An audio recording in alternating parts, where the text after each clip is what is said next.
ಅವ್ರಿಗೆ ಸ್ವಾಗತ ಕಾರ್ಯಕ್ರಮದ ದಯಮಾಡಿ ಯಾರ ಹೆಸರು ಕೂಡಲೇ ಹೋಗ್ಬೇಡಿ. ಶಾಂತ ರೀತಿಯಿಂದ ಮಾತುಗಳನ್ನ ಕೇಳಬೇಕು, ಶಾಂತ ರೀತಿಯಿಂದ ಕೇಳಬೇಕು. ವೇದಿಕೆ ಮೇಲೆ ಉಪಸ್ಥಿತಿರುವಂತ ರಾಜ್ಯದ ಯುವ ನಾಯಕರು, ಭಾರತೀಯ ಜನತಾ ಪಕ್ಷದ ರಾಜ್ಯಾಧ್ಯಕ್ಷರು, ನಮ್ಮ ನಿಮ್ಮೆಲ್ಲರ ಅಹಿಂದ ಅಂದ್ಕೊಂಡು ಅಧಿಕಾರಕ್ಕೆ ಬಂದಿರತಕ್ಕಂಥ ಮುಖ್ಯಮಂತ್ರಿಗಳು ಸರ್ಕಾರ ಒಂದು 8 ತಿಂಗಳಾಗಿದೆ. ಅಹಿಂದದಲ್ಲಿ ಹಿಂದ ಪಕ್ಕಕ್ಕೆ ಇಟ್ಬಿಟ್ಟಿದ್ದಾರೆ. ಬರೇ ಅಲ್ಪಸಂಖ್ಯಾತರನ್ನು ಇಟ್ಕೊಂಡು ಹಿಂದುಳಿದ ಸಮಾಜಗಳನ್ನ, ದಲಿತರನ್ನ ಎಲ್ಲನೂ ಕೂಡ ಬದಿಗಿಟ್ಟು ಅಲ್ಪಸಂಖ್ಯಾತರ ಜಪಾನ ಮಾಡ್ತಿರ್ತಕ್ಕಂಥ ನಾನು ಮುಖ್ಯಮಂತ್ರಿಗಳ ಸಂದರ್ಭದಲ್ಲಿ ಇಷ್ಟಪಡ್ತೇನೆ. ಮಂಡ್ಯದಲ್ಲಿ ನಡೆದಿರ್ತಕ್ಕಂಥ ಘಟನೆ ಏನಾಯ್ತು? ಮಂಡ್ಯದಲ್ಲಿ ಕೆರಗೋಡು, ಮಂಡ್ಯ ಜಿಲ್ಲೆಯ ಕೆರಗೋಡು ಅಂತಕ್ಕಂಥ ಗ್ರಾಮ, ಅಲ್ಲಿಯ ಗ್ರಾಮ ಪಂಚಾಯತಿ ಸದಸ್ಯರು ಎಲ್ಲರೂ ಸೇರಿ ತೀರ್ಮಾನ ಮಾಡಿ ರೆಸಲ್ಯೂಷನ್ ಪಾಸ್ ಮಾಡಿ ಇವತ್ತು ಅಯೋಧ್ಯೆಯಲ್ಲಿ ಭವ್ಯ ರಾಮ ಮಂದಿರ ಆಗ್ತಕ್ಕಂಥ ಸಂದರ್ಭದಲ್ಲಿ ಅದಕ್ಕೆ ನಾವು ಬೆಂಬಲವನ್ನ ಕೊಡಬೇಕು ಅಂತ ಹೇಳಿ 108 ಧ್ವಜಸ್ತಂಭವನ್ನು ನಿರ್ಮಾಣ ಮಾಡಿ ಅದಕ್ಕೆ ರಾಮಧ್ವಜವನ್ನ ಹಾಕಿದ್ರೆ ನಿನ್ನೆ ದಿನ ರಾಜ್ಯ ಸರ್ಕಾರ ಪೊಲೀಸರನ್ನ ಕಳಿಸಿ ಆ ಧ್ವಜವನ್ನು ಇಳಿಸ್ತಕ್ಕಂಥ ಕೆಲಸ ಮಾಡ್ತಾರೆ. ಈ ದೇಶದಲ್ಲಿ ರಾಜ್ಯದಲ್ಲಿರ್ತಕ್ಕಂಥ ರಾಮ ಪಕ್ಷಕ್ಕೆ ಅವಮಾನವನ್ನು ಮಾಡ್ತಕ್ಕಂಥ ಕೆಲಸ ರಾಜ್ಯ ಸರ್ಕಾರ ಮಾಡ್ತಾ ಇದೆ.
ನನ್ನ ಜೊತೆಯಲ್ಲಿ ಎಂಪಿ ಆಗಿದ್ರು.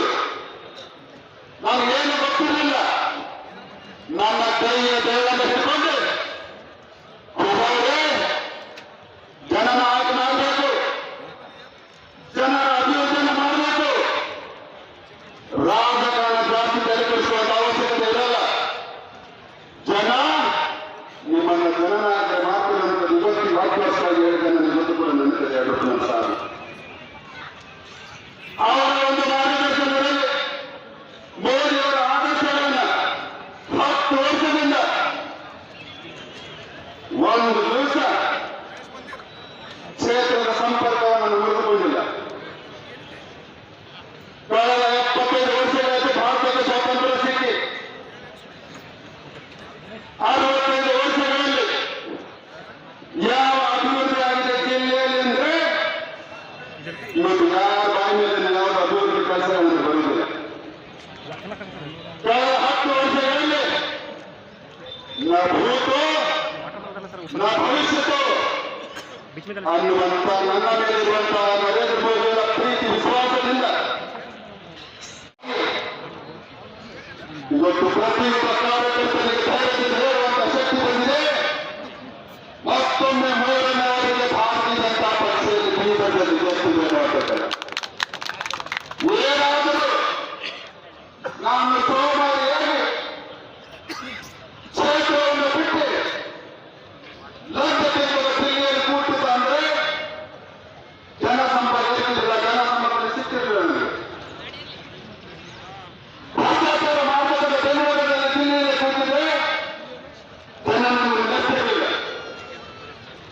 ರಾಜಕೀಯಕ್ಕೆ ಬಂದಿರುವುದು ನಮ್ಮ ಪಕ್ಷದ ಹಿರಿಯರ ಆದರ್ಶಗಳನ್ನು ನೋಡಿ ಸಮಾಜ ಸೇವೆಯನ್ನು ಮಾಡಲಿಕ್ಕೆ ಬಂದಿರುವುದು. ಇವತ್ತು ಜಿಲ್ಲೆಯಲ್ಲಿ 10 ವರ್ಷದಲ್ಲಿ 12 ಗ್ರಾಮ ಹೆದ್ದಾರಿಗಳನ್ನ, 13 ಹೊಸ ರೈಲುಗಳನ್ನ, ವಿಮಾನಯಾನವನ್ನ, ಸುಮಾರು 2,000 ಕೋಟಿಯ ನೀರಾವರಿ ಯೋಜನೆಗಳನ್ನ, ಸೀಮೆಂಟ್ ಕಾಲೇಜನ್ನ, ಸೈನಿಕ ಶಾಲೆಗಳನ್ನ, ಅಮೃತ ಯೋಜನೆಯಲ್ಲಿ ಬೀರನಗರದ ಅಭಿವೃದ್ಧಿಗೊಳಿಸಿದಲ್ಲ. ಇವತ್ತು ಅವರ ತಾಲೂಕಿನಲ್ಲಿ ಅವರ ತಾಲೂಕಿನ ಕಾರ್ಯಕರ್ತರನ್ನು ಗಮನಿಸಬೇಕು. ಅವರ ತಾಲೂಕಿಗೆ ಸೀಮೆಂಟ್ ಕಾಲೇಜ್ ಕೊಟ್ಟಿರೋದು ನಮ್ಮ ಇಲಾಖೆಗೆ ಕಣ್ಮುಚ್ಕೊಂಡು ಕೂಡ ಓಡಾಡ್ತಾ ಇದ್ರು. ಎಲ್ಲರೂ ಅಂತಂದ್ರೆ ಕಾಂಗ್ರೆಸ್ ಪಕ್ಷದ ಮುಖಂಡರು ಎಷ್ಟೋ ದುರಾಂಕಾರ ಇತ್ತು ಅಂತ ಹೇಳಿದ್ರೆ ಆ ಕಾಂಗ್ರೆಸ್ ಪಕ್ಷದ ಚಿಹ್ನೆ ಅಡಿಯಲ್ಲೊಂದು ಕತ್ತನಿಸಿದ್ರು ಕೂಡ ಕಾಂಗ್ರೆಸ್ ಪಕ್ಷ ಗೆಲ್ಲುತ್ತೆ ಅನ್ನುವ ಒಂದು ತಿರುಳ ಕಾಲ ಒಂದು ಸಂದರ್ಭದಲ್ಲಿ ಗರೀಬ್ ಹಟಾವ್ ಕಾಂಗ್ರೆಸ್ ಪಕ್ಷದ ಘೋಷಣೆ ಈ ದೇಶದ ಬಡತನ ನಿರ್ಮಾಣ ಮಾಡಕ್ಕೆ ಸಾಧ್ಯ ಅಂತ ಕಾಂಗ್ರೆಸ್ ಪಕ್ಷದಲ್ಲಾಗದ್ರೆ ದೇಶದಿಂದ ಬಡತನವನ್ನು ನಿರ್ಮೂಲನೆ ಮಾಡ್ತಾರೆ ಅಂತ ಕಾಂಗ್ರೆಸ್ ಪಕ್ಷರು 50-60 ವರ್ಷಗಳ ಕಾಲ ಆಡಳಿತ ನಡೆಸಿದ್ರು ಸಹ ಈ ದೇಶದಲ್ಲಿ ಬಡತನವನ್ನು ನಿರ್ಮೂಲನೆ ಮಾಡಕ್ಕೆ ಸಾಧ್ಯ ಇಲ್ಲ. ಕಾರಣ ಏನು ಅಂತ ಹೇಳಿದ್ರೆ ಬಡತನ ನಿರ್ಮೂಲನೆ ಮಾಡಕ್ಕೆ ಸಾಧ್ಯ ಇಲ್ಲ ಅಂತಲ್ಲ, ಈ ದೇಶದ ಆಡಳಿತದ ಚುಕ್ಕಾಣಿ ಹಿಡಿದಂತ ಕಾಂಗ್ರೆಸ್ ಪಕ್ಷ ಈ ದೇಶದಲ್ಲಿರ್ತಕ್ಕಂಥ ಬಡವರಾಗೇ ಇರಬೇಕು, ಈ ದೇಶದಲ್ಲಿರ್ತಕ್ಕಂಥ ಅನಕ್ಷರಸ್ಥರಾಗೇ ಇರಬೇಕು. ಬಡವರು ಅವಿದ್ಯಾವಂತರಿದ್ದಾಗ ಮಾತ್ರ ಕಾಂಗ್ರೆಸ್ ಪಕ್ಷಕ್ಕೆ ಭವಿಷ್ಯ ಅಧಿಕಾರಕ್ಕೆ ಬರಲು ಸಾಧ್ಯ ಅಂತ ಹೇಳಿ ಕಾಂಗ್ರೆಸ್ ಪಕ್ಷ ನಂಬಿಟ್ಟಿರ್ತದೆ. ಇದು ಸ್ವಾತಂತ್ರ್ಯ ಬಂದು ಇಷ್ಟು ವರ್ಷಗಳು ಕಳೆದರೂ ಸಹ ಬಡತನ ನಿರ್ಮೂಲನೆ ಮಾಡೋಕ್ಕೆ ಸಾಧ್ಯ ಆಗಲಿಲ್ಲ. ಇವತ್ತು ದೇಶ ಇನ್ನೂ ಕೂಡ ಬಡತನ ಇದೆ ಅಂತ ಹೇಳಿದ್ರೆ ಕಾರಣ ಕಾಂಗ್ರೆಸ್ ಪಕ್ಷದ ಹೊರತು ಭಾರತೀಯ ಜನತಾ ಪಾರ್ಟಿ ಅಲ್ಲ. हमारे पार्टी के राज्य सोमनाथ पाटिल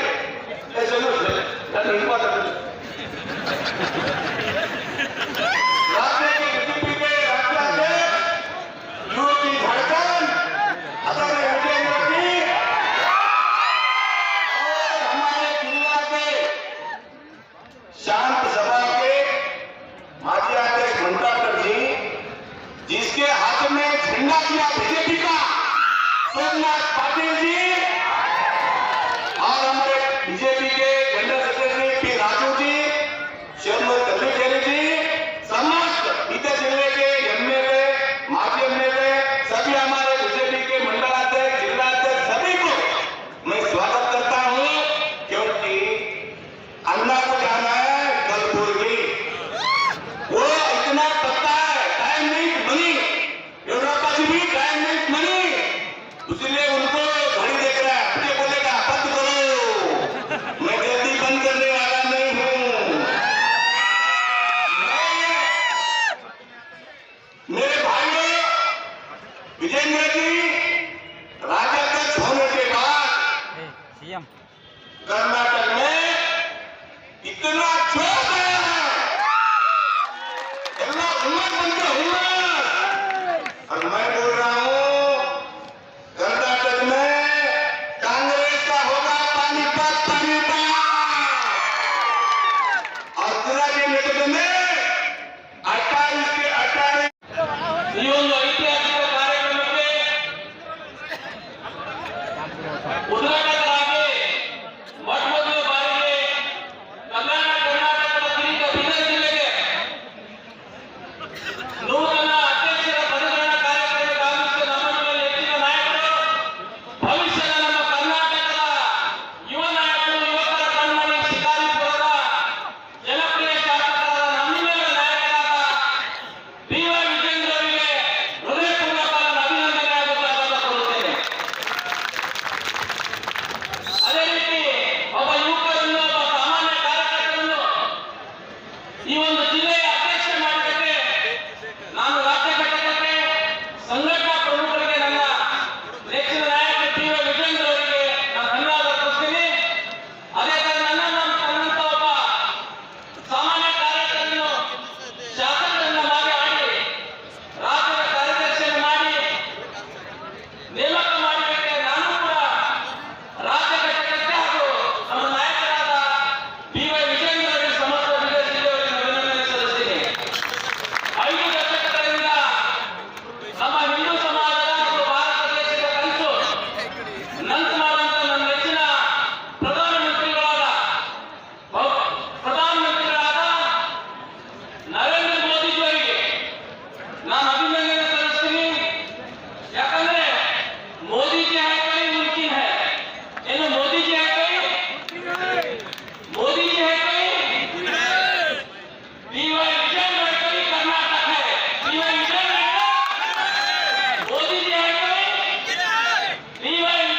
ಅದೇ ಏನ್ ಮಾಡ್ತಾರೆ ಕಾಂಗ್ರೆಸ್ ಪಕ್ಷರು?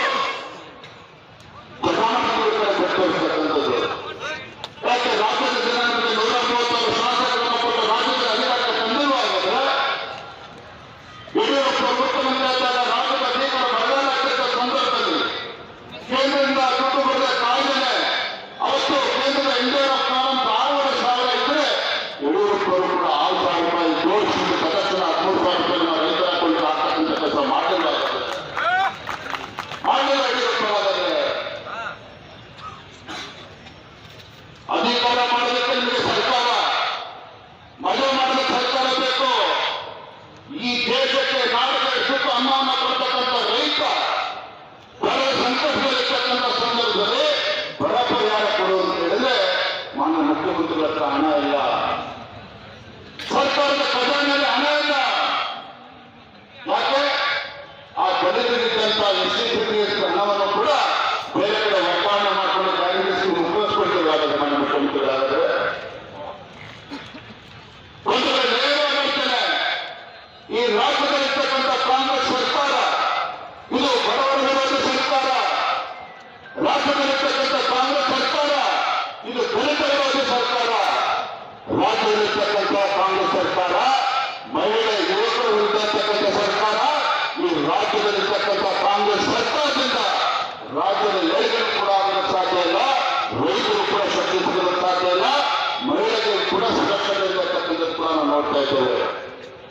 ನನ್ನ ದಿನ ಮಾತನಾಡ್ತಾ ಇದ್ದೆ, ಬೆಳಗಾವಿಯಲ್ಲಿ ಅಧಿವೇಶನ ನಡೀತಾ ಇದೆ.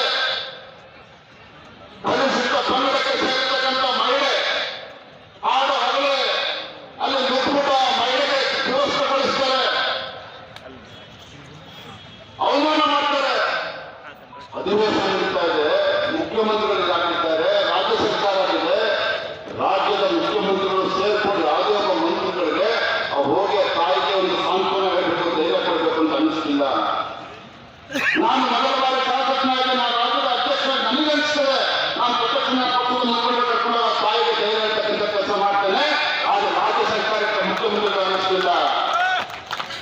ಲೋಕಸಭಾ ಚುನಾವಣೆಯಲ್ಲಿ ರಾಜ್ಯದಲ್ಲಿ 28ಕ್ಕೆ 22 ಕ್ಷೇತ್ರಗಳನ್ನು ಗೆಲ್ಲಬೇಕು. ರಾಜ್ಯದಲ್ಲಿ 28ಕ್ಕೆ 22 ಕ್ಷೇತ್ರಗಳನ್ನು ಗೆಲ್ಲಬೇಕು ಮುಖೇನ ಈ ದೇಶದ ಹೆಮ್ಮೆಯ ಪ್ರಧಾನಮಂತ್ರಿ ನರೇಂದ್ರ ಮೋದಿಜಿಯವರ ಕೈಯನ್ನು ಬಲಪಡಿಸತಕ್ಕಂಥ ಕೆಲಸ ಮಾಡಬೇಕು. ಅದಕ್ಕೋಸ್ಕರ ಎಲ್ಲರೂ ಕೂಡ ನಾನು ವಿನಂತಿ ಮಾಡೋದಕ್ಕೋಸ್ಕರ ಬಂದಿದ್ದೇನೆ. ನಾನು ಬೇಕು ಮುಂದೆ ಇರ್ತಕ್ಕಂಥ ಕಾರ್ಯಕರ್ತರ ಪ್ರತಿಯೊಬ್ಬರೂ ಕೂಡ ಭರವಸೆ ಕೊಡ್ತೇವೆ. ವೇದಿಕೆ ಮುಂದೆ ಇರ್ತಕ್ಕಂಥ ಪ್ರತಿಯೊಬ್ಬ ಕಾರ್ಯಕರ್ತ ಕೂಡ ಭರವಸೆ ಕೊಡ್ತೇನೆ. ನಾನು ರಾಜ್ಯದ ಅಧ್ಯಕ್ಷನಾಗಿ ನನ್ನ ಅಧಿಕಾರದ ಅವಧಿಯಲ್ಲಿ ಯಾವುದೇ ಒಬ್ಬ ಕಾರ್ಯಕರ್ತರು ಕೂಡ ತಲೆಪಡಿಸುವ ರೀತಿಯಲ್ಲಿ ನಿಮಗೆ ಬೆಂಬಲವನ್ನು ಕೊಡ್ತಕ್ಕಂಥ ಕರ್ತವ್ಯ ನೀವು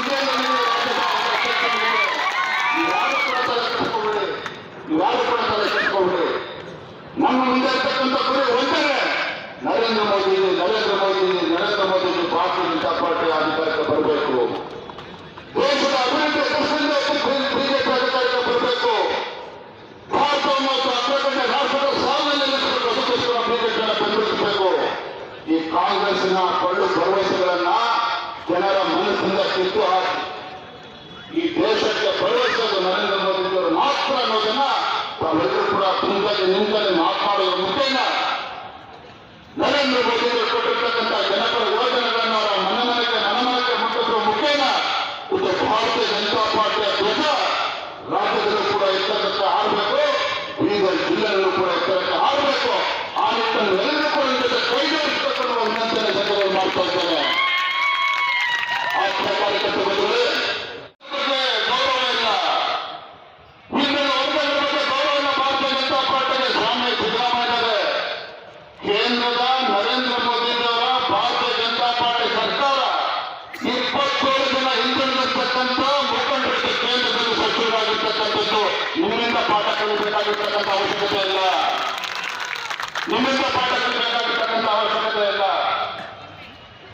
ದಲಿತರ ಬಗ್ಗೆ ಮಾತಾಡ್ತಾರೆ ಕಾಂಗ್ರೆಸ್ ಪಕ್ಷರು.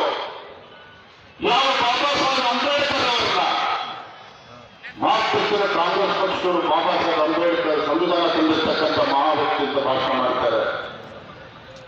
ಈ ದೇಶಕ್ಕೆ ಸಂವಿಧಾನವನ್ನು ಕೊಟ್ಟಿರ್ತಕ್ಕಂಥ ಬಾಬಾ ಸಾಹೇಬ್ ಅಂಬೇಡ್ಕರ್ ಅವರನ್ನ ಮುಂಬೈ ಮಹಾರಾಷ್ಟ್ರದಲ್ಲಿ ಲೋಕಸಭಾ ಚುನಾವಣೆಯಲ್ಲಿ ಯಾರು ಗೆದ್ದರು ಸ್ವಾಮಿ ಸಿದ್ದರಾಮಯ್ಯನವರೇ? ಇದೇ ಕಾಂಗ್ರೆಸ್ ಪಕ್ಷದವರನ್ನೇ ಬಾಬಾ ಸಾಹೇಬ್ ಅಂಬೇಡ್ಕರ್ ಅವರ ವಿರುದ್ಧ ಕಾರ್ಪೊರೇಟರ್ ಅಂತಕ್ಕಂಥ ಒಬ್ಬ ಮುಖಂಡನನ್ನ ನಿಲ್ಲಿಸಿ ಬಾಬಾ ಸಾಹೇಬ್ ಅಂಬೇಡ್ಕರ್ ಅವರನ್ನ ಲೋಕಸಭಾ ಚುನಾವಣೆಯಲ್ಲಿ ಸೋಲಿಸಿ ಬಾಬಾ ಸಾಹೇಬ್ ಅಂಬೇಡ್ಕರ್ ಅವರನ್ನ ಚುನಾವಣೆ ಸೋಲಿಸಲಿಲ್ಲ. ಬಾಬಾ ಸಾಹೇಬ್ ಅಂಬೇಡ್ಕರ್ ಅವರನ್ನ ಚುನಾವಣೆಯಲ್ಲಿ ಸೋಲಿಸಿರ್ತಕ್ಕಂಥ ಕಾಂಗ್ರೆಸ್ ಪಕ್ಷದ ಸಂಸದರಿಗೆ ಭಾರತ ರತ್ನವನ್ನು ಕೊಡ್ತಾರೆ ಕಾಂಗ್ರೆಸ್ ಪಕ್ಷದವರು. ಇದೇ ನಮ್ಮನ್ನ ಸಿದ್ದರಾಮಯ್ಯನವರೇ ಬಾಬಾ ಸಾಹೇಬ್ ಅಂಬೇಡ್ಕರ್ ಕೊಡ್ತಕ್ಕಂಥ ಗೌರವ ಕಾಂಗ್ರೆಸ್ ಪಕ್ಷ ಇದೇನಾಗುತ್ತೆ? ಇದೇನ ಕಾಂಗ್ರೆಸ್ ಪಕ್ಷ ಕೊಡ್ತಕ್ಕಂಥ ಗೌರವ ದಲಿತರಿಗೆ? ಯಾರಿಗೆ ಕೆಲಸ ಮಾಡುತ್ತಿದ್ದೆವು? ಕಾಲ ಬದಲಾಗಿದೆ, ಕಾಲ ಬದಲಾಗಿದೆ. ನನ್ನ ಹೆಮ್ಮೆಯ ಪ್ರಧಾನಮಂತ್ರಿ ನರೇಂದ್ರ ಮೋದಿಜಿಯವರು ಬಾಬಾ ಸಾಹೇಬ್ ಅಂಬೇಡ್ಕರ್ ಹುಟ್ಟಿರ್ತಕ್ಕಂಥ ಜನ್ಮಸ್ಥಳ ಇದು ಅಭಿವೃದ್ಧಿ ಮಾಡ್ತಾ ಇದ್ದಾರೆ. ಬಾಬಾ ಸಾಹೇಬ್ ಅಂಬೇಡ್ಕರ್ ಅವರು ತಂದಿದಂತ ಲಂಡನ್ ಇದ್ದಂತ ಅವರ ಕಚೇರಿನ ಇವತ್ತು ಅಂತಾರಾಷ್ಟ್ರೀಯ ಮಟ್ಟದಲ್ಲಿ ಇವತ್ತು ಅಭಿವೃದ್ಧಿ ಮಾಡ್ತಾ ಇದ್ದಾರೆ. ಪಂಚ ಕ್ಷೇತ್ರಗಳನ್ನ ಯಾವ ಬಾಬಾ ಸಾಹೇಬ್ ಅಂಬೇಡ್ಕರ್ ಅವರು ದೇಶಕ್ಕೆ ಸಂವಿಧಾನ ಕೊಟ್ಟಿರ್ತಕ್ಕಂಥ ಬಾಬಾ ಸಾಹೇಬ್ ಅಂಬೇಡ್ಕರ್ ಅವರು ತಂದಿದಂತ 5 ಕ್ಷೇತ್ರಗಳನ್ನ ಪಂಚ ಕ್ಷೇತ್ರಗಳನ್ನ ಇವತ್ತು ಪ್ರಯತ್ನ ಮಾಡ್ತಾ ಇದ್ದಾರೆ, ಅಭಿವೃದ್ಧಿ ಮಾಡ್ತಾ ಇದ್ದಾರೆ. ಕಾಂಗ್ರೆಸ್ ಪಕ್ಷ ಮಾಡೋದಕ್ಕೆ ಸಾಧ್ಯ ಆಗಲಿಲ್ಲ. ಬಾಬಾ ಸಾಹೇಬ್ ಅಂಬೇಡ್ಕರ್ ಅವರಿಗೆ ಭಾರತ ರತ್ನ ಕೊಟ್ಟಿದ್ದಾರೆ ಸ್ವಾಮಿ. VP ಸಿಂಗ್ ಅವರು ದೇಶದ ಪ್ರಧಾನಮಂತ್ರಿ ಇದ್ದಾಗ, ಭಾರತೀಯ ಜನತಾ ಪಾರ್ಟಿ ಬೆಂಬಲಿತ ಕೇಂದ್ರ ಸರ್ಕಾರ ಇದ್ದಾಗ, ಅಟಲ್ ಬಿಹಾರಿ ವಾಜಪೇಯಿ ಅವರ ಮನವಿಯ ಮೇರೆಗೆ VP ಸಿಂಗ್ ಅವರು ಬಾಬಾ ಸಾಹೇಬ್ ಅಂಬೇಡ್ಕರ್ ಅವರು ಭಾರತ ರತ್ನ ಕೊಟ್ಟರು. ಕಾಂಗ್ರೆಸ್ ಪಕ್ಷ ಕೊಡಲಿಲ್ಲ. ಚುನಾವಣೆ ಬಂದಾಗ ಪುಕ್ಕಟೆ ದಲಿತರ ಬಗ್ಗೆ, ಹಿಂದುಳಿದ ವರ್ಗಗಳ ಬಗ್ಗೆ ಮಾತಾಡ್ತಕ್ಕಂಥ ಕಾಂಗ್ರೆಸ್ ಪಕ್ಷರು ದಲಿತರ ಬಗ್ಗೆ, ಬಾಬಾ ಸಾಹೇಬ್ ಅಂಬೇಡ್ಕರ್ ಬಗ್ಗೆ ಮಾತಾಡ್ತಕ್ಕಂಥ ಯಾವ ಯೋಜಕರು ಕೂಡ ಉಳಿದುಕೊಂಡಿಲ್ಲ. ಚುನಾವಣೆ ಘೋಷಿಗೆ ಒಂದು ಕಡೆ ಆಯಿತು, ಭಾರತದ ರತ್ನ ಯೋಜನೆ ಕೊಡೋದಕ್ಕೆ ಸಾಧ್ಯ ಆಗಲಿಲ್ಲ. ಆ ಪುಣ್ಯಾತ್ಮ ಬಾಬಾ ಸಾಹೇಬ್ ಅಂಬೇಡ್ಕರ್ ಅವರು ತಿಳ್ಕೊಂಡಂತ ಸಂದರ್ಭದಲ್ಲಿ 6 ಅಡಿ ಜಾಗನ ಕೊಡಲಿಲ್ಲ, ಗೌರವ ಶವ ಸಂಸ್ಕಾರನೂ ಕೂಡ ಮಾಡಲಿಲ್ಲ. ಇಂಥ ನಾಚಿಕೆಗೆ ಕಾಂಗ್ರೆಸ್ ಪಕ್ಷದಿಂದ ಭಾರತೀಯ ಜನತಾ ಪಾರ್ಟಿ ಪಾಠ ಕಲಿತಕ್ಕಂಥ ಅವಶ್ಯಕತೆ ಇಲ್ಲ.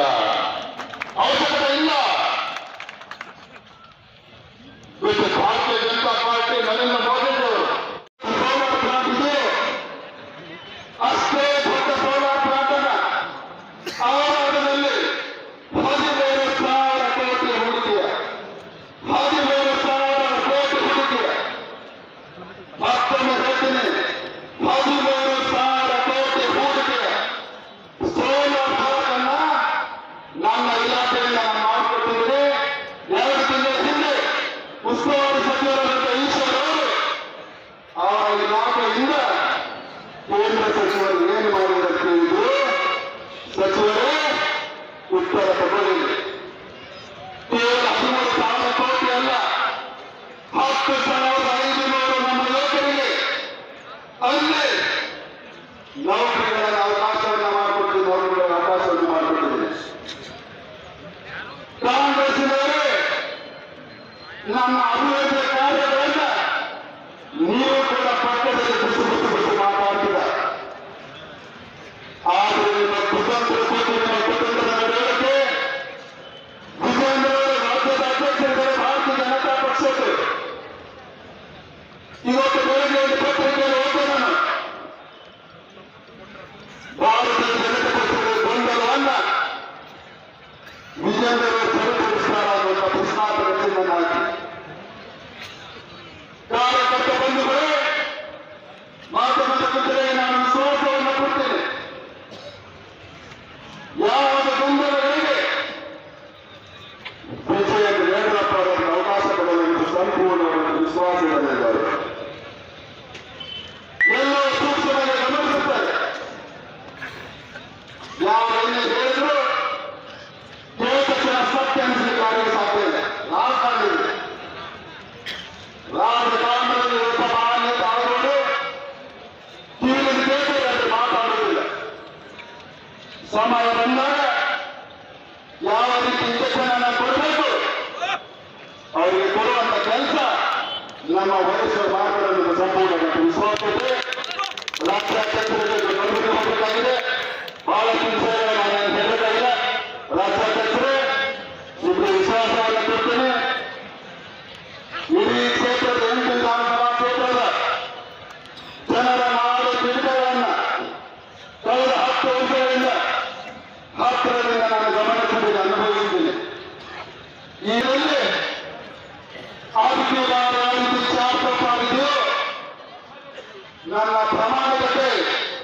ನನ್ನ ಭ್ರಷ್ಟಾಚಾರ ರಹಿತವಾದಂತಹ ಆಡಳಿತ, ದುರಂತ ರಹಿತವಾದಂತಹ ಆಡಳಿತ, ನನ್ನ ಜನಸ್ಪಂದನೆಗೆ ಈ ಬಾರಿ ಚುನಾವಣೆಯಲ್ಲಿ ಅಬ್ಕಿ ಬಾರ್ 2 लाख पार, ಅಬ್ಕಿ ಬಾರ್ 2 लाख पार ವಿಶ್ವಾಸವನ್ನು ಕೊಡ್ತೇವೆ. ದಯಮಾಡಿ ಮಾತನಾಡುವಂತೆ